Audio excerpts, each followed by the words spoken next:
Hi guys! Laro tayo ng Tower Koromi. Doon ako magpipili ako ng...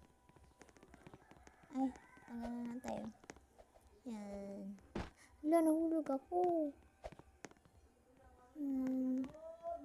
Okay.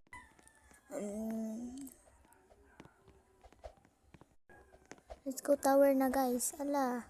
Na ano ako. Ako, di ako nahulog. Okay lang yun. Kasi tuloy yung hiling ko. Sana, ano nyo ako pala. Please. Kasi, konti ang likes ko. Bago lang kasi ako dito sa video na to. Gusto ko magtulong sa mga pamilya ko. Wala lang, gusto ko lang. Kahit bata, ganito ako.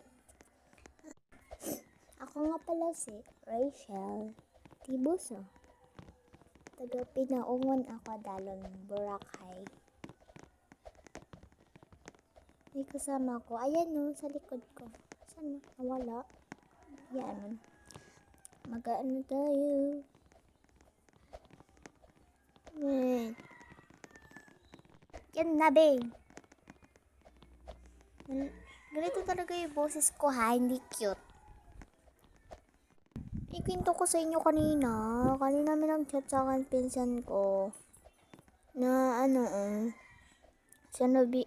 niya yung pinsan ko, sinabihan niya yawa, tapos nagpakyo pa. Ano ba yun? Kanina parang, yan, tapos yung chat ko siya, tapos dinama niya pa talaga mama ko. Grabe, wala siyang takot sa akin. Ha? Sabi ko, tinawagan ko mismo, tapos pinapatay niya. Tapos sabi ng pinsan ko, hindi ko sinasakot kasi cellphone ko, tulog ako kapon. Sabi, ate, ito tapos,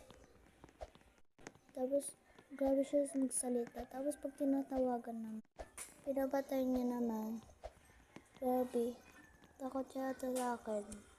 Alay, layo pa pala. Sabi ko, kaya kita puntahan dyan mismo.